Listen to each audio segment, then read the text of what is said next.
Reefs.com. How you guys doing today? We're here on the show floor of Magna 2022 in Milwaukee, Wisconsin.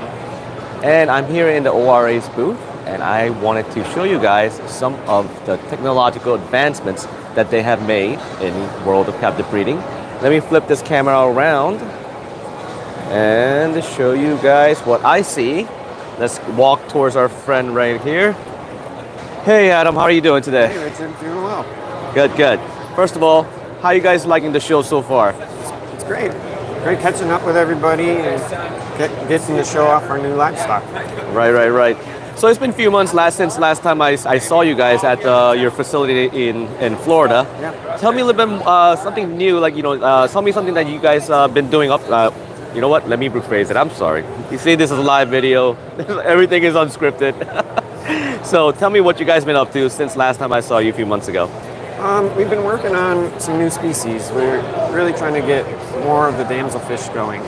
Okay. We have more damselfish at this show than we've had at any other show before. Really? We're doing some work on some new angelfish.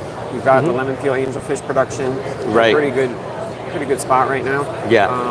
Also some new clownfish varieties. Always new clownfish varieties. Right. And yeah, that's what's new for us. Awesome. You know what? Let's go take a look at some of the new clownfish that you just mentioned right now. Sure. Man, I love the return of this tank. You know, the Zero Edge. Only one in the hobby right now because there's one from Live Aquaria. They no longer make it now. So you're the only one. Yep. Carrying the torch. Yep. So this new clownfish that we have here, it's actually my personal favorite.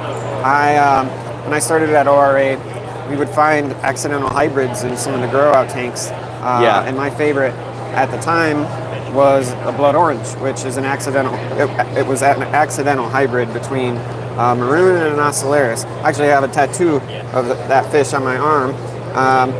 But now we've taken a lot of time to carefully try to pair up some hybrid pairs. Right. It's quite difficult to do, but we were able to get a spawning lightning maroon female to pair with an ocellaris. So now we have the blood orange clowns, but with a designer pattern on them.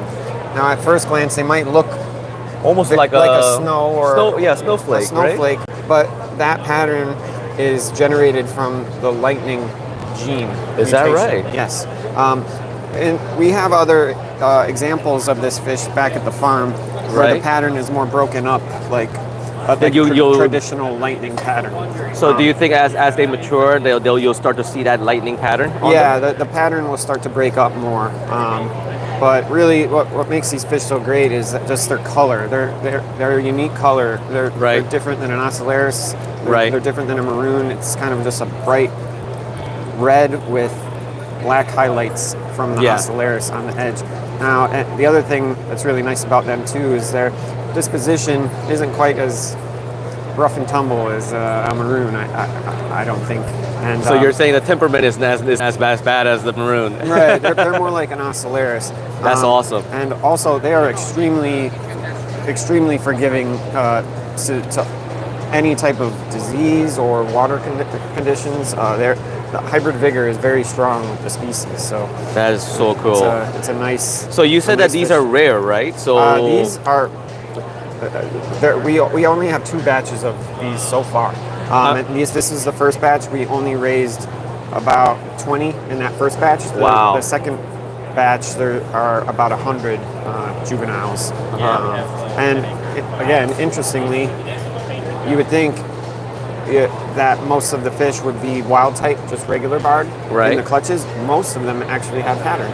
I don't know what's going on there, but the lightning genetics are very strong and are being expressed by the fish.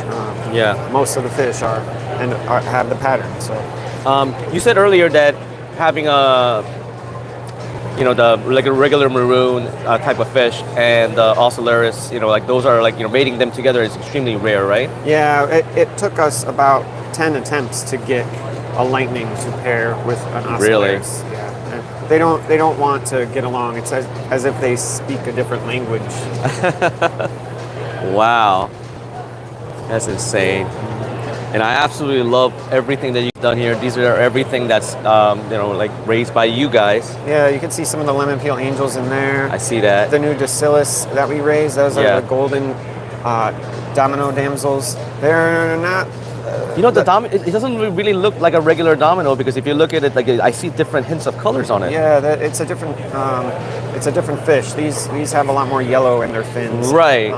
They're not a great fish for every aquarium. They do get quite large. Our broodstock on these are about 10 to 12 inches across, and Yeah. they're tough fish. I mean, they'll attack your arm when you stick it in there. Wow. They're more of a tank for somebody who has a fish-only tank, maybe with some larger predatory type fish.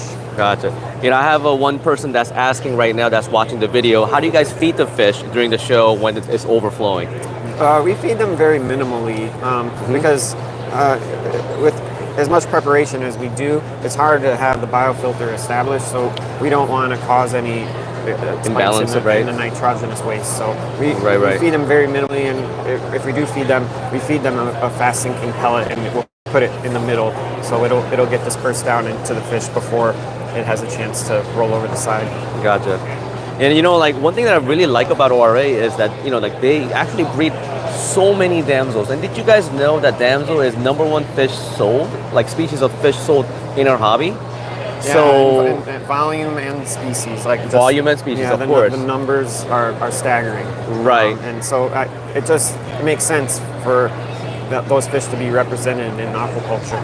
Yep, absolutely. And then more we reproduce here, aquaculture and captive breeding, the less we take it from the wild. I mean, personally, I think we have enough clownfish between all the captive breeders out here in the stateside. We don't really need to import them unless it's for biodiversity issues or something like that, or something cool and new they found in the wild, right? Yeah, and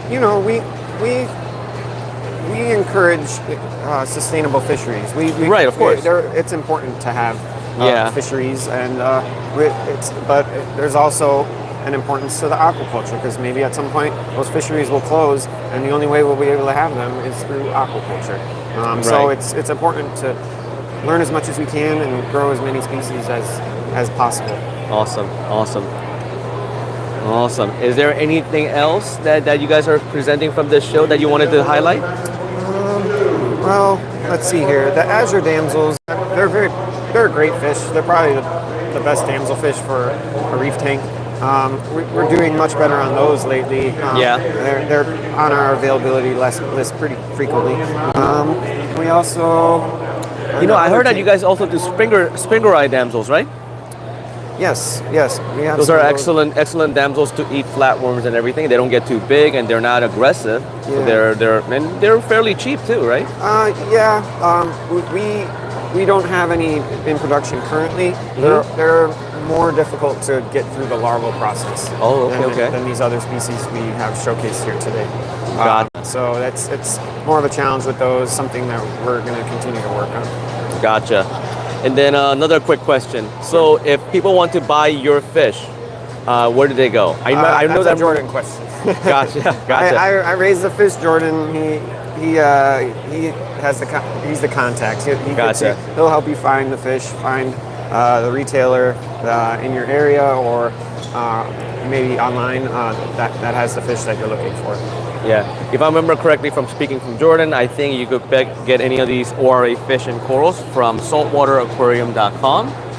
And if you want them near you and you want to see the fish or corals before you purchase, reach out to your local fish store, and then they will get these things in stock for you guys. All right, guys, thank you so much for tuning in. Oh, before I go, let's show off this tank. This tank is beautiful as well. There's one of these new damselfish species right here. That's a similar damsel. They're not the bluest fish, but they're very, very peaceful, and they're just a great fish. They don't get big. Yeah. They can pretty much go in any tank. Look at those chalk basslets right there. Yeah. That's my favorite fish. It's highly underrated, man. It's like, the color on it, like the light blue, just really shimmers and it's look nice. Gigas clam. Yeah, that's been pretty popular at the show so far. And in case you guys missed it, I actually visited the ORA facility where we covered the return of Gigas Clam after decades of not being in the hobby side. Be sure to check them out in the Clam Series playlist. It's absolutely gorgeous. Well, Adam, thank you so much for having me and taking a few minutes to talk about all your advancements in My pleasure. in aquaculture and captive breeding. And I look forward to more innovation from you guys down the road and looking forward to visiting your facility down the future. Yeah, thanks so much. Thank you.